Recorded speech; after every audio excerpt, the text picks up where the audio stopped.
And you're live, Chairman. Thank you very much. Thank you. Good evening and welcome, members, to the Strategy and Resources Committee on the 25th of July 2024. My name is Councillor Mark Durham and I'm the chairperson for this committee.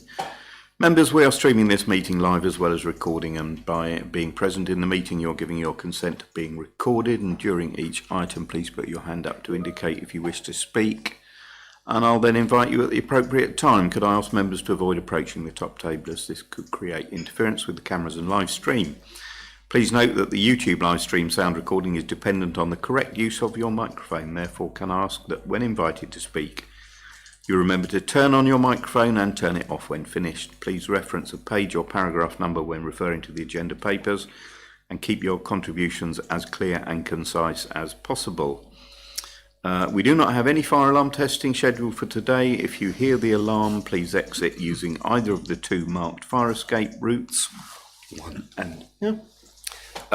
Once out of the building, please proceed to the designated muster point located on the grass verge by the police station entrance.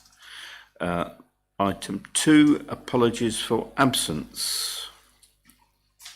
Chairman, there are no apologies. Everybody is here. Thank you very much. Thank you very much. And we have some guests as well. Welcome to our guests.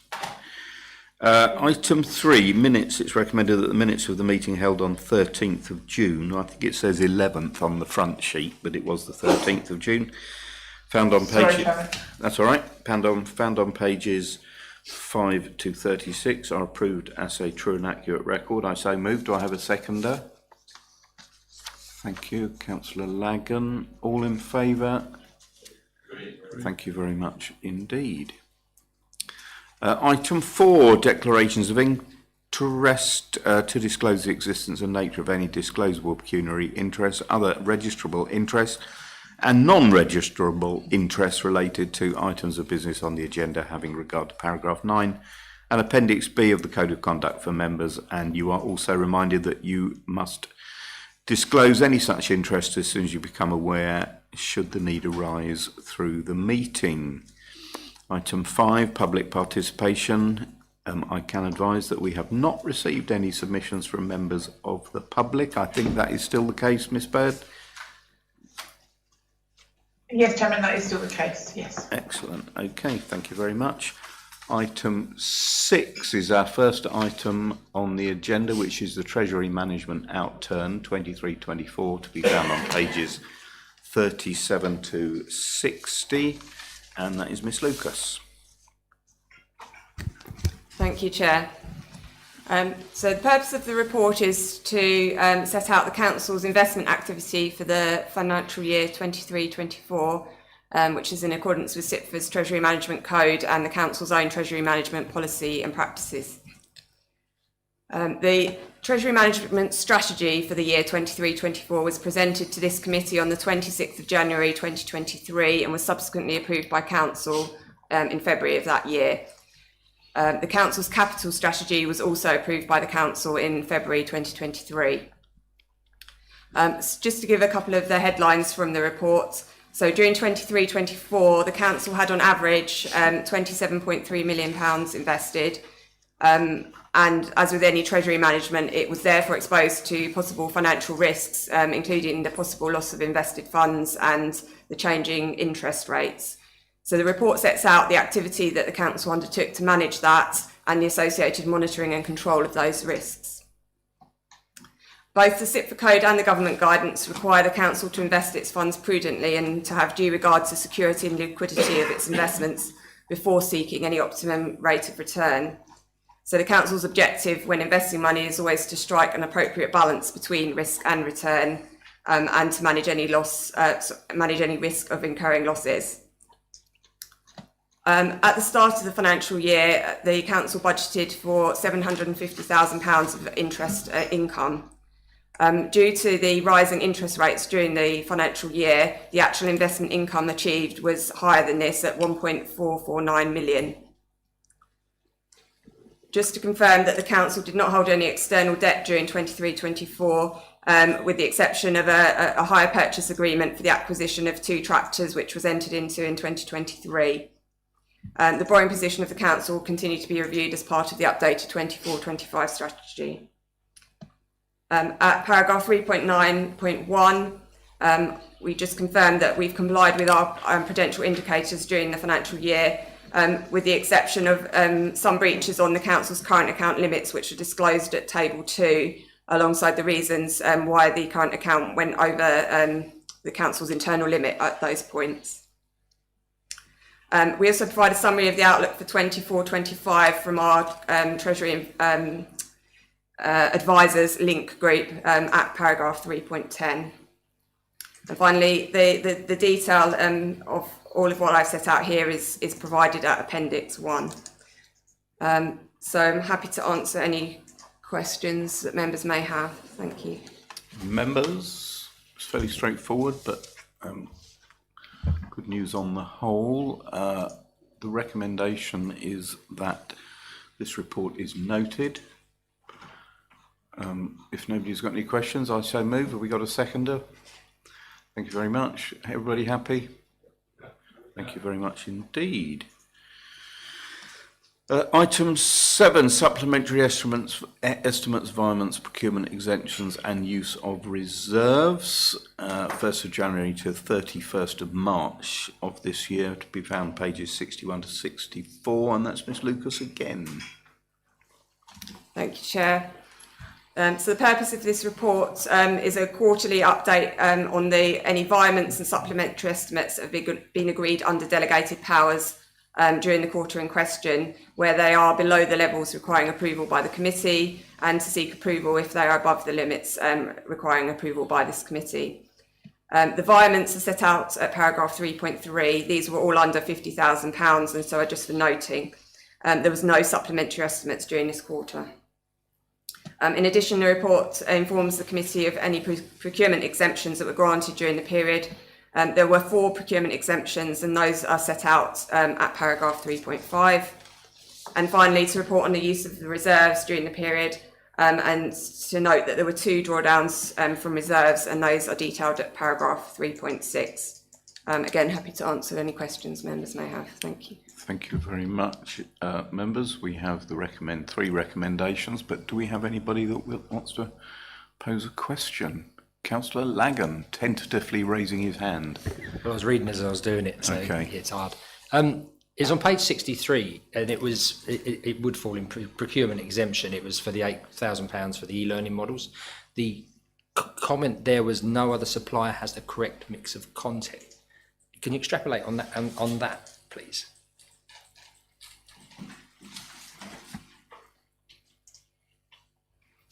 Thank you for your question. I can try it. So I think I can't probably add a lot more than what's detailed in the report, but obviously as it sets out, that's a particularly unique set of modules which met MDC's requirements. I can take it away and get a bit more detail if it's helpful.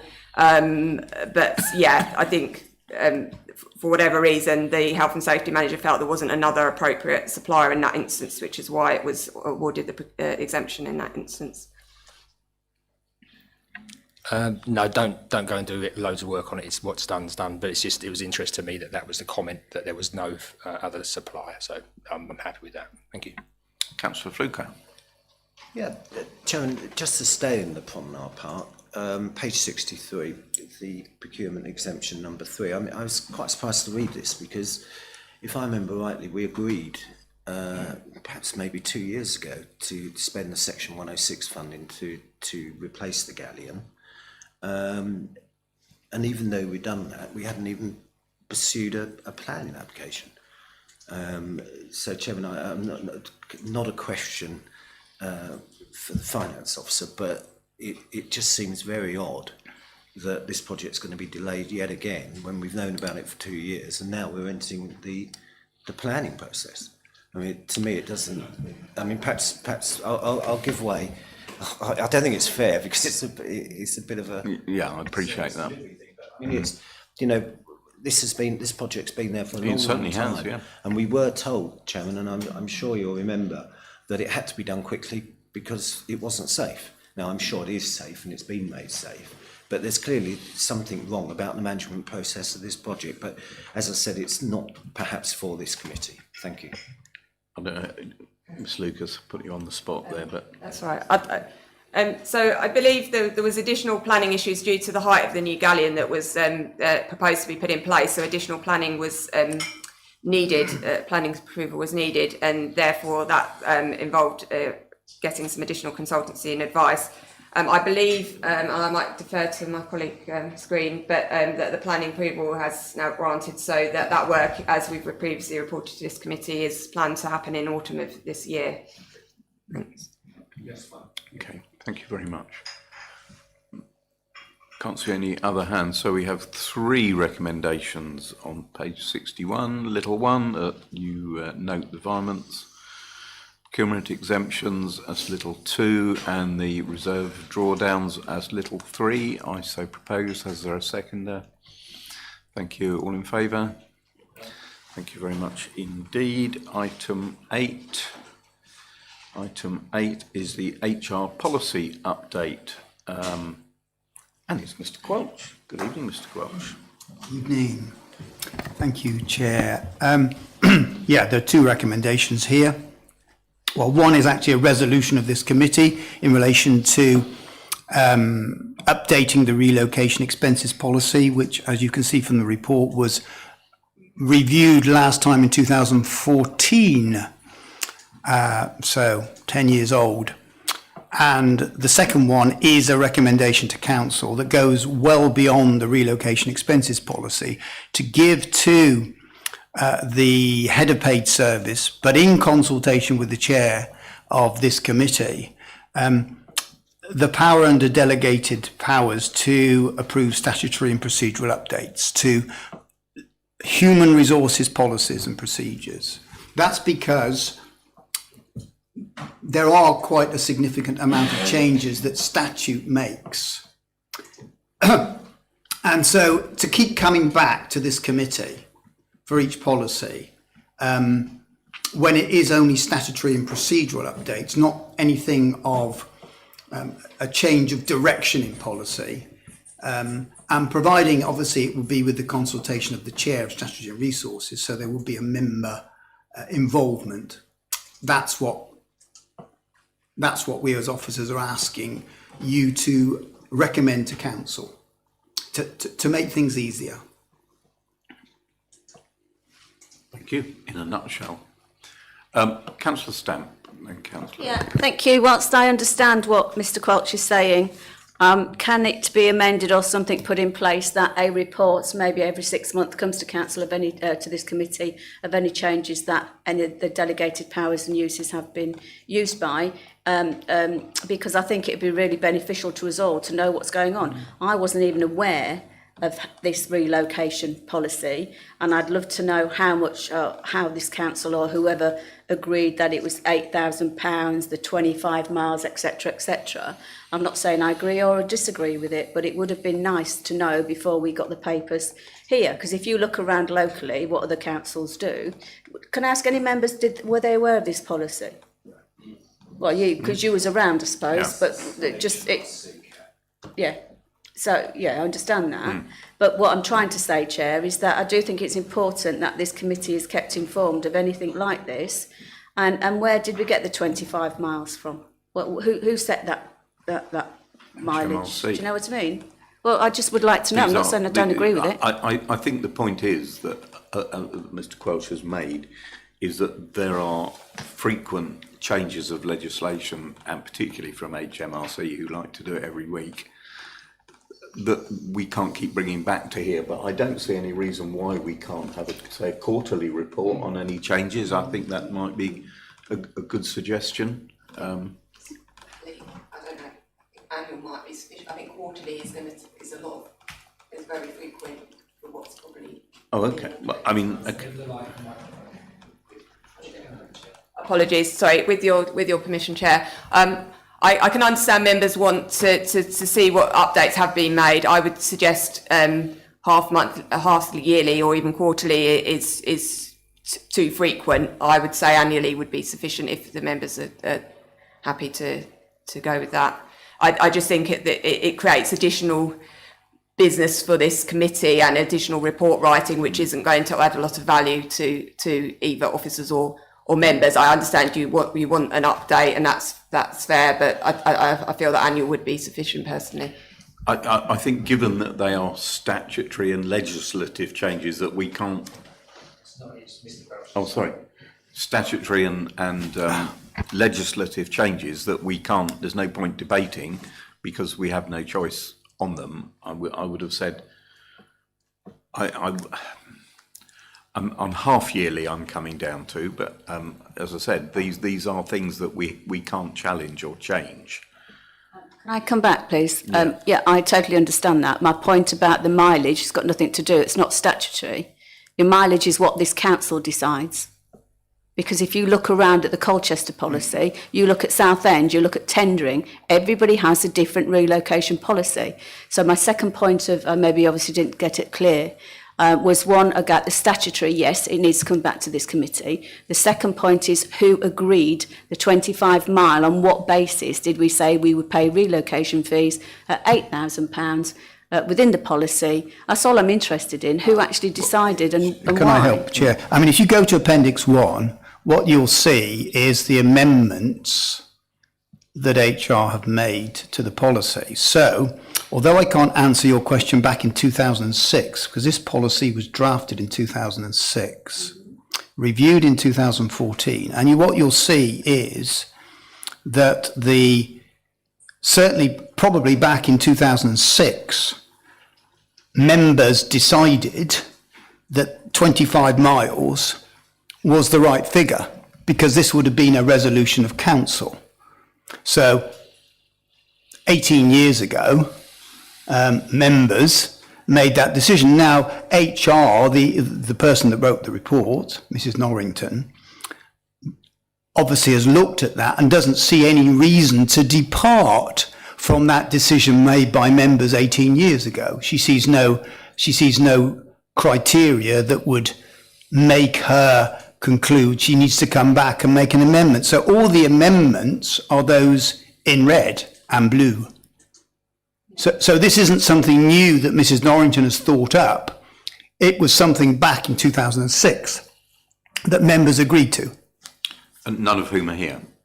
No, thank you. Can I continue? Because I think this is important. Well, what I don't want you to do, Councillor Stamp, is to get the little one and little two mixed up, I'm because not. little two is very different. Little two is the human resources policies that may change as a result of legislation, whereas little one, which I think is the one that you're referring to, is regarding the expenses policy. Yeah, but I can speak on them both, can't I? Do you want me to Of say course you little can. two, Of or course you I can. thought members would follow what I was actually saying? But yeah, I mean, what I'm seeing from my point of view is all it states in the report is that we're going to pay relocation fees. It's been agreed 25 miles limit or whatever.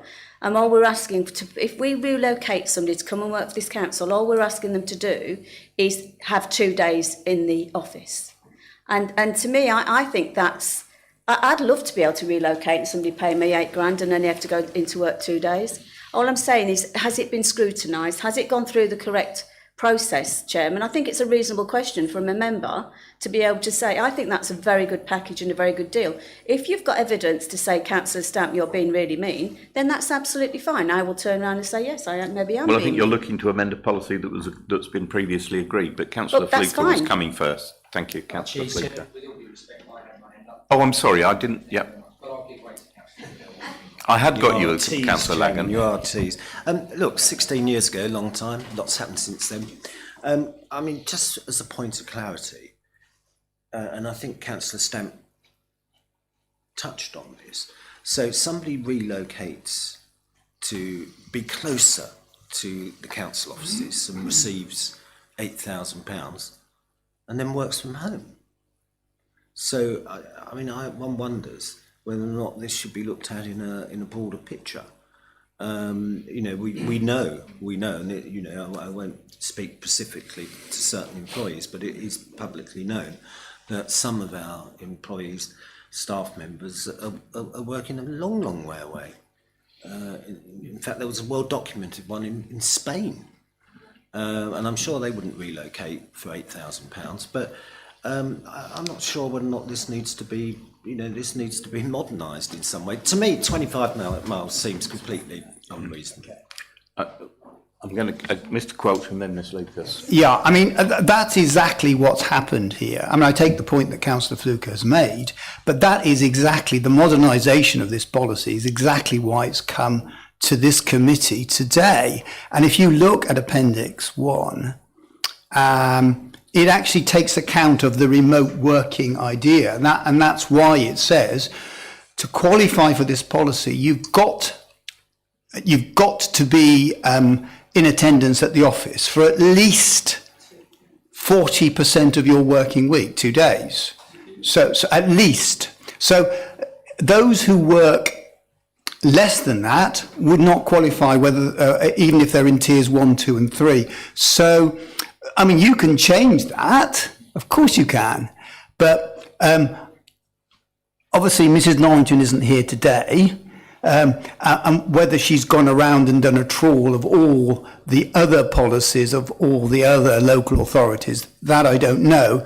All I can say is, as an employee, obviously it's for you as members to decide whether this is right or wrong, is that at least being in the office 2 days a week seems about right.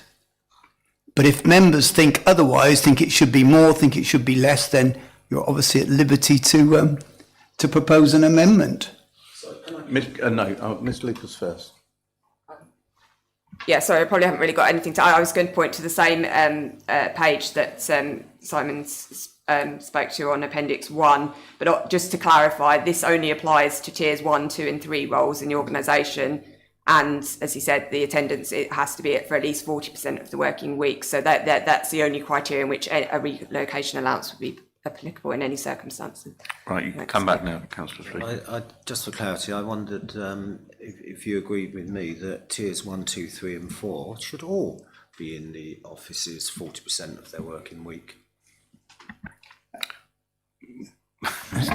Chairman, I think that's another issue. It is another. That's not the issue of this policy. Not an issue on this Chairman, it gives policy. good prejudice to the fact that we must not prejudice against anybody that falls into the relocation package. We can't prejudice them by saying to them, look, we're going to give you 8k to relocate, but by the way, you're a level 1, 2, 3 and 4, so you've got to come in for 2 days a week. And then they pitch up and then they look around the office expecting to see their workmates in level 1, 2, 3 and 4 for 40% of the working week, and they're not there. It doesn't sound right to me. If I might say, Chair, that's another issue. Well, no, but you're asking us to approve this relocation expenses, and I think it's up to members' challenge.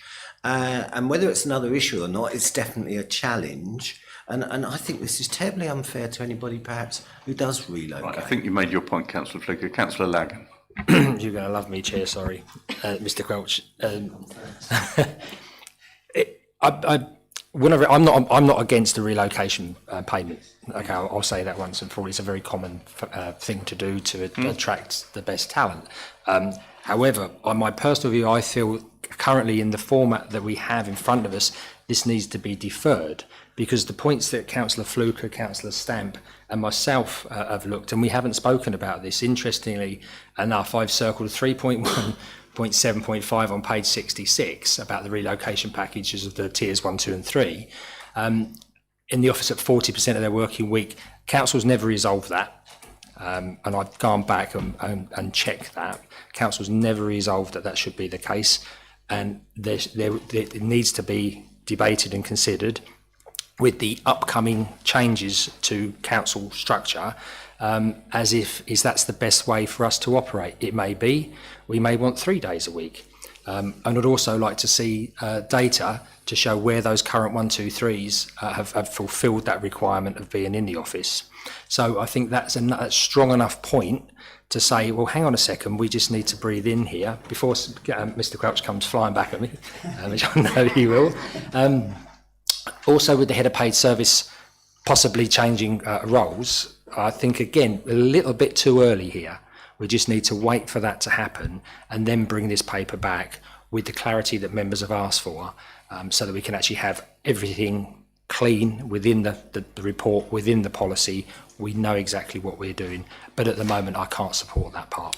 Well, Thank members, I'll let Mr. Quart come back. Yeah, I'm the greatest respect to the chair. I'm puzzled by that because when you read Appendix 1, it's quite explicit. It says you are to be employed to fill a Tier 1 to 3 role, so it's only up to down to Tier 3, and your attendance at the office is necessary for at least 40% of your working week. Now, the issue whether Tiers 1, 2 and 3 are doing that now is an issue for management. Are they fulfilling their contract? As indeed for any issue in relation to performance, not just are you in the office when you need to be in the office. So the actual policy here is actually quite clear, and I'm not sure to be honest with you, members, I'm not sure what Mrs. Norrington can bring back that would clarify any of these issues. I mean, members can change them if they want to. Of course you can. Come back briefly. Just briefly, yeah. I think, Mr. Quelch, thank you, Mr. Quelch. And I go back to my initial point. This was never agreed at strategic level by council. So once council has resolved, as I've been taught by a very fine mentor, the resolution is a sovereign resolution. From my memory, that's never happened. And then as I understand and I know, head of paid service, all employment and all operational matters go through them. Members have no input, but members can set the strategy of how the council wants to work. That's really clear. And unusually, I'll go back to this very, very lightly. If you look at the wording in 3.175, relocation and must work in the office at least 40% of their thing, which contradicts the policy where it says where necessary. So which one is that? So we will probably be best to sit together as a council and resolve which of that we wish to have. Do we insist because the report says must? And if you go down to what you said, which is 7, you're employed to do 1 through 3 and attendance is necessary. So there's a confliction in the words which causes confusion. So again, that's another reason why I'd struggle to support it. Thank you. Okay, Councillor Siddle. Thanks, Chair. I don't think we ever have, as a council, agreed hybrid working. I think it's evolved out of COVID. And I think it is something that perhaps does need to be formalised, and it needs to be formalised by council in terms of what is our policy on flexible working. I think if we're going to go down that route, we have to talk to the trade unions. We have to consult with staff. We'd have to go through a formal process to ensure that change is done in the right way. And I agree, it's very confusing in this document as to is it or not. And the interesting thing at the moment, in terms of Tier 1, 2 and 3, it's not at the moment. They're not in 40% of the time. So that you know. I actually put this question to council, and I was told by the Director of Service Delivery that it was an operational matter and nothing to do with members. Perhaps someone might like to confirm that. Well, because it became an operational matter apparently during COVID, but the leader is quite right. There is no policies as far as I know about this, and one wonders, Chairman, with this report, I'd hate to see you in the invidious position of having to sign off a policy allowing all the staff to work from home, knowing that it won't be reported for 12 months. We're not doing that at all, Councillor Fluker. That isn't this report. Miss Lucas, no. I think just to provide clarity, as we said, this report is not about the council's working policies, flexible or otherwise. This is just saying that if in the roles of tiers 1, 2 or 3, it is necessary for those roles to work in the office at least 40% of the time, at that point they would then become eligible for the relocation allowance. That is all it is saying. It's not setting any policies or changing any policies about flexible working or otherwise. And as the leader pointed out, I mean, that would be subject to a whole separate debate. But it's just saying that if that role is is necessary to come into the office. And I suppose the point about tiers 1, 2 and 3 is that the nature of those roles does require, by its definition, attendance at meetings such as these, and regular meetings with members in person. So those roles are different to other roles in the organisation, in that an in-person attendance is often part and parcel of the job. So I think that it's just setting the bar for when the relocation allowance would be payable. It's not trying to set out the parameters of how senior officers or other officers within the council work. Thank you. Councillor Thompson. Thank you, Chairman. Forgive me if I'm barking up a wrong tree here, but did we not agree hybrid and agile working as part of transformation, which happened before? To be fair, most of us were in fact here. But it was built into transformation that people would be working remotely. It was an element of it. Councillor Spenceley. Thank you, Chair. I mean, notwithstanding the origin and nature of this report, I think because it's 18 years old and it's a mixture of old and new, it's flushed out issues that are clearly concerning the majority, if not all of the members. So, I would support reconsideration of the issues that are being highlighted in there. Well, Mr. Quelch. Yeah, obviously, I appreciate members. You decide what you want to do with this, but if you're asking for reconsideration, I think we need absolute clarity, what you want, what information you want, clarification upon, because I'm not clear what your lack of clarity is in relation to. It seems to me, Chair, that, to use Councillor Spenceley's words, this report has made members think about other issues and now are bringing other issues into this quite discrete HR policy. So I'm just concerned that for something to come back that's meaningful, that gives you the information you want, if that resolution is going to be made, you want it to come back, could you tell the officers exactly what you want? Now, look, for clarity, this debate, it does not involve hybrid working and the rights and wrongs and how that is a completely separate thing. What we're being asked to do is to approve an amendment to the relocation expenses policy. If it isn't agreed, the old policy remains in force. We're not stopping the old policy. We can't do that. So all we're voting on is the update of that policy. And the little 2 is completely separate, a completely separate item. And we're not going to defer both of them. I will take them separately because they're 2 discrete items. But Councillor Siddle. I agree wholeheartedly with you, Chair. This policy is in existence, and it's come tonight, and we've not probably been aware of it before. So, in terms of the relocation policy, I think my view is we do agree. If you look at the content of the policy, any relocation fee has to be agreed by head of paid service, Section 106, and the manager of the employee. So then even if it is a tier 1, 2 and 3, it's got to be approved by those 3 people to get the relocation package. A relocation package would be tailored to how far that person is relocating.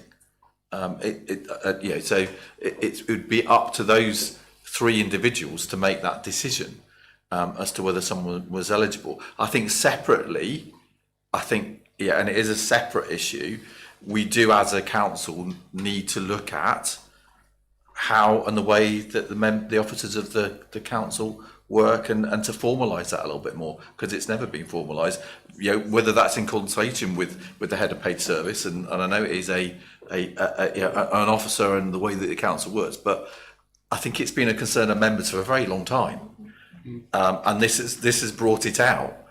So we need to bring that forward to ensure that members are content with the way that officers are working. And so I think my view is we approve this, but separately, we have something that says, okay, and I think now's an ideal time to do that, How does the council work and operate, and what is? Do we formalise it a little bit more? I don't know. Councillor Fittock, you were next. Thank you, Chair. I mean, it's a difficult one. I mean, first we've got to decide, do we need a policy in the first place? And the answer is we presumably said that we did it in the past, so we've got a policy. I only really have a couple of concerns. And firstly, it's the 25 miles. I mean, it doesn't really seem to me particularly close to the offices. And the other would be there doesn't seem to be any lower limit. So you could be 27 miles away and move in 25 miles, and then you would potentially qualify. So these are areas I would have slight concern about. I mean, to be honest, we have to keep it in perspective. I think how many times it's likely to happen over a period of time, and the sums are relatively modest. I remember being relocated from Brighton down to here many years ago, and I think I was getting this sort of sum every month. So I don't think the sums are particularly, tedious for the council. But I do have concerns about the distance, perhaps. Is it close enough? What is the upper limit? What's the lower limit? These sorts of things. That would be as far as I'd have concerns with. Well, thank you, Councillor Fittock, but I'll come back to what I said, is if we don't agree this, the current policy remains. We can't stop the current policy. Councillor Fluker, you're going to have the last word on it. Thank you very much, Chairman. Okay. Chairman, I look, clearly there's something in the background of this, and I can't see, we've got a recommendation to council, and yes, of course, we've got to approve this to allow it to go forward. But, Chairman, to formalise, I think, what the mood is in the chamber is I do wonder whether or not we can have a recommendation 1A that the head of paid service brings a report to this committee with regards to hybrid and working from home. No, Councillor Fluker, because that's it's not related to this item. I'm sure from the mood of the floor that this is going to come as a standalone debate. Well, Chairman, in terms of it's been what avoided. We are expecting. Well, it won't be now, but we're not dealing with that here and now. That will come in due course, and I'm sure the leader will raise that by whatever means. Councillor, Can I make a point on that? Of course you Just can. to assist. As members know, Procedure Rule 4 allows you to bring any motion to council. So that particular issue could be the subject of a motion from members. 10 weeks, Mr. Quelch, I don't think the council meets until September, and that's another 10 weeks, Chair. Well, there's only 208 weeks, I think, in an administration. Thank you, Councillor Fluker. I'm going to let Councillor Lagan and then the leader. Final. Thank you. Councillor Fittock, can you turn your light off? Yeah, it's more of a legal, procedural point for the monitoring officer. If this is agreed this evening and council resolves through due process to change the main contentious issue or leave it alone or even expand it, that would then be, the ruling would then be enough to make this policy be amended because the council has changed the way it would want to work. Yeah, I mean, Chair, clearly if there is some new policy that members bring in about hybrid working, then if that affects significantly this policy, then it can be amended again. But the real crucial point here is that those tiers 1, 2 and 3, it must be necessary for them to be at least 40% in the working week. So I imagine if members, from what I'm hearing here, I imagine members are going to want more attendance in the office. So in fact, it isn't going to require a change if that's the direction members want to go in terms of a new policy. Thank you, and that's very kind. Right. But the word is must that was used in the report. Sittle now. I understand that it wouldn't be able to go to full council for until September. However, I will ensure that I raise it on Monday with CLT. And Councillor Driver, the last. I think that there is a concern across the room as I read it, and I feel it as well, about a need to look at hybrid working and to formalise that process. It does seem to me in this instance we have a policy which, if we don't vote for this amendment, we still have a policy. It hasn't disappeared, it remains there.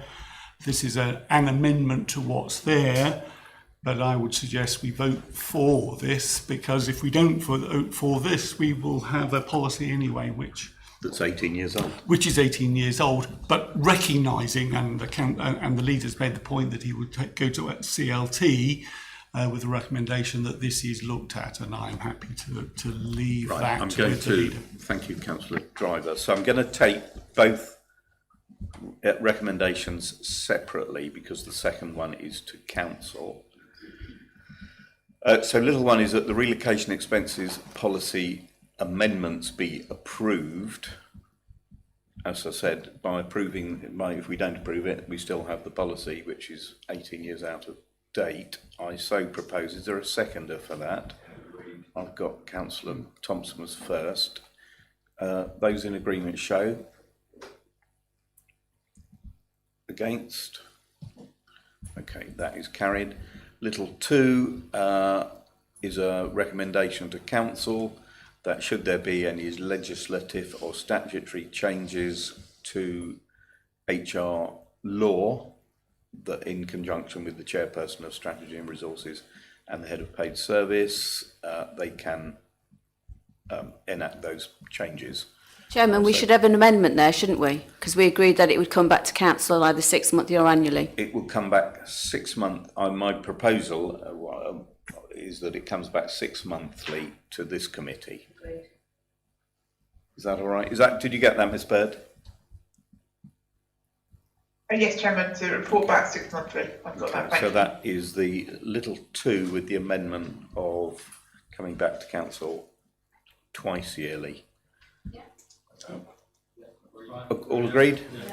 Thank you very much indeed. I think, right, item 9 is any other items of business the chairman decides are urgent. You will see we have 9A, which is to be found. You had a supplementary pack, provisional outturn 2023-24, and that's on pages 3 to 18. And again, that is Miss Lucas. Thank you, Chair. So as you've pointed out, this was brought forward as an urgent matter of business. This paper would normally come to this committee. Unfortunately, it wasn't quite ready in time for the normal timetables, just due to unavoidable absence in the team. So the purpose of the report is to provide members of the committee with the provisional outturn position for the last financial year, ending 31st of March 2024, for both the revenue and capital budgets. It also informs members of movements in the council's general fund position and earmarked reserves, and it requests carry forward of revenue and capital commitments into this financial year 24-25. I just point out to members that as the 23-24 statement of accounts are still being drafted and are subject to external audit, this is a provisional position, and the figures are therefore subject to change pending the audit. So just to summarise the key points in the report, at paragraph 3.3.1, you will see that the revised budget for the council for the last financial year was 14.14 million. This is based on the original budget that was approved by council in February 2023, and then any subsequent approved amendments, which are summarised in table 1 of the report. Table 2 provides an overview of the provisional outturn position, which sets out that there's a provisional underspend of 2.2 million with respect to the cost of services. In addition, there is an overachievement on investment income, as pointed out in the previous report, by nearly £700,000. However, after the proposed revenue commitments, which are requested to be carried forward, and the proposed movements in earmarked reserves, it is projected that the general fund balance would increase by £739,000. And the impact on the general fund balance is shown at table 3 of the report. So within appendices 1 and 2, you'll find detail of the variances that are making up that £739,000 residual underspend. Appendix 3 sets out the detail of the revenue commitments which are requested to be carried forward into the next financial year. Appendix 4 sets out the movements on earmarked reserves, And as at the 31st of March 2024, it's projected that they would stand at just over 8.5 million, which is a net increase of £167,000 from this point at the prior year. Finally, just to set out at section 5, the capital's provisional capital outturn position. So the final capital programme for the year was just over 1.6 million for 23-24.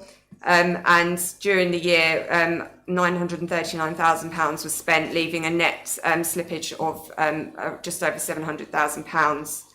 That's made up mainly of underspends. There's a few overspends as well. But the total request that's being requested to be carried forward is £875,000.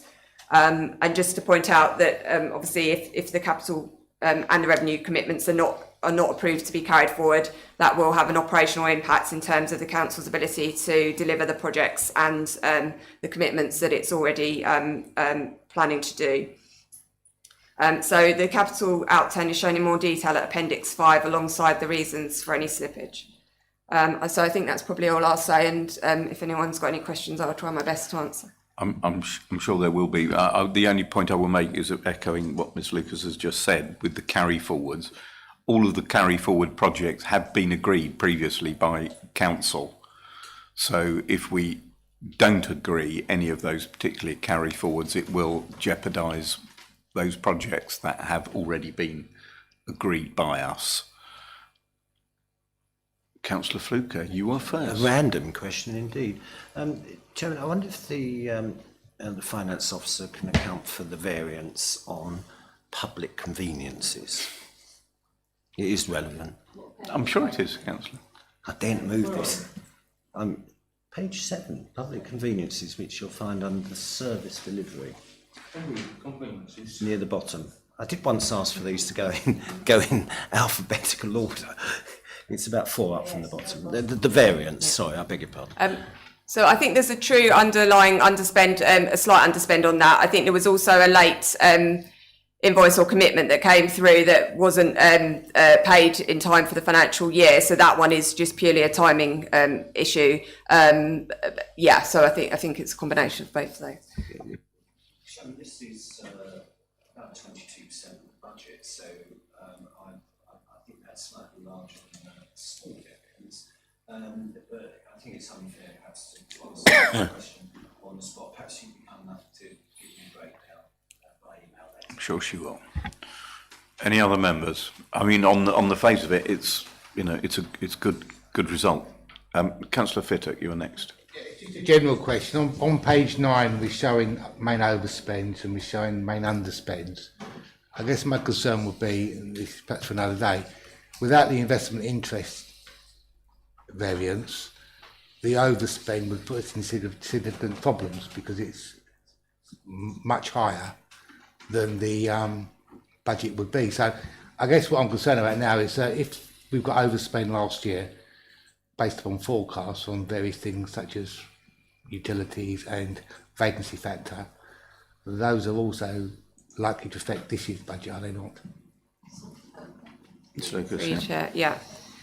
So you're correct that the main element of the residual variance that we're reporting is the investment income. So that was the main contributory factor in that. Obviously, there's a number of different over and under spends that make up the position, and we've just summarised those at Appendix 2. However, Appendix 1 sets out the detail of those, all of those budget lines. I would just point out that, as we've said, that the residual variance is after 2.2 million of movements to reserves and commitments. So the underlying position, as I said, is significantly better than that. So yeah, there's not a residual overspend, if you like, on the other service areas, but most of those are due to timing issues and commitments, as I've said, which are requested to be carried forward. But the underlying position, as I say, is mainly due to the investment income. Are you happy with that response? Yeah, I'm just worried that if we've under forecast last year in the last year's budget and we've used that as a basis to forecast for this year, we're going to find ourselves with a gap next year that we don't know about yet, so it might be worth checking. something, yeah. Sorry, through you, Chair, just to clarify, when we set the budgets in February, obviously our starting point is the existing budgets for that year, and we do look and take into account if there's known variances to adjust for those budget. But it's the budgets for the following year are not purely just built on the outturn position for the previous year. We always have reference to the current year budgets as well. I don't see. Councillor Stamp. Can I just have clarity, Ms Lucas, please? On the Maldon Promenade overspend, it says 70, page 9, utility cost over budget less any additional PCN and kiosk income. So is that going to come on, the less PCN and kiosk income going to come off the 78,000 and bring it down later? Or is it, as in, included in that figure? Thank you for your question. So that is the net figure already accounting for the overachievement of any income. So that's a combination of the additional utilities costs less the income. So that's the net position. That's just confusing if you just put that. Okay. Right, members, very good report and good. No, we have 5 recommendations. You can see in front of you on page 3. I don't think we necessarily need to go through them individually.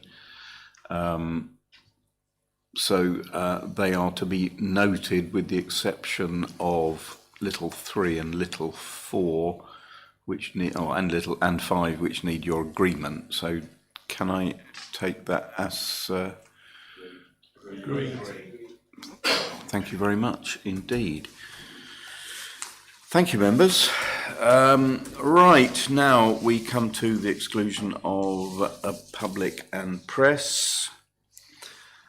So I move that under section 100A of the Local Government Act 1972, the public be excluded from the meeting for the following items of business on the grounds that they involve the likely disclosure of exempt information as defined in paragraph 3, part 1 of section 12A to the Act. And this satisfies the public interest test. I so move. Is there a seconder? Oh, go ahead then, Councillor Fluker.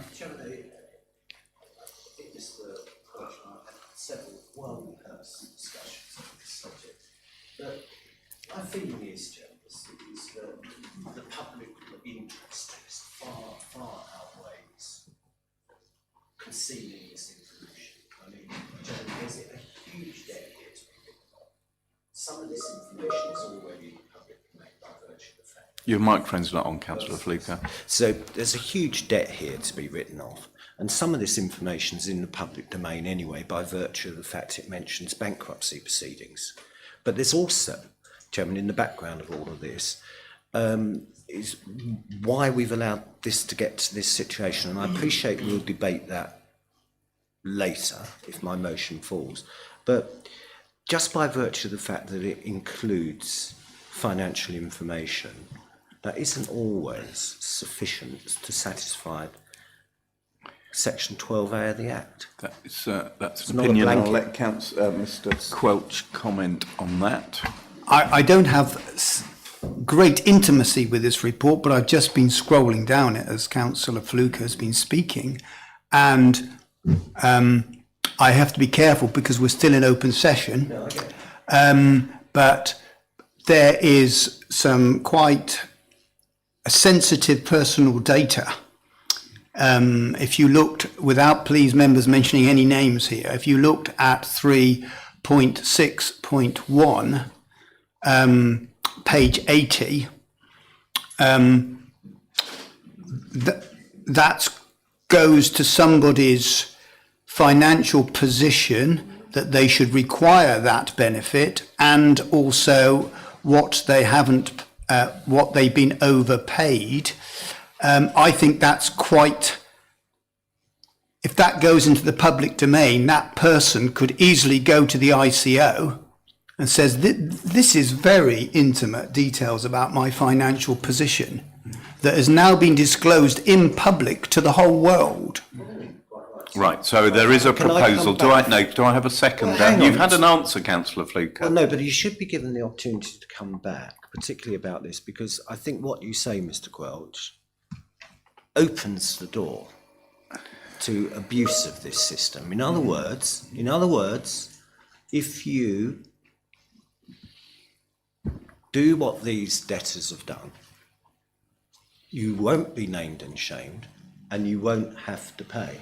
Now, we need reform, not only on this, but lots of other things, and I look forward to it in May. Thank you very much indeed. That's seconded by Councillor Lag, and those in favour of going into private session, please show.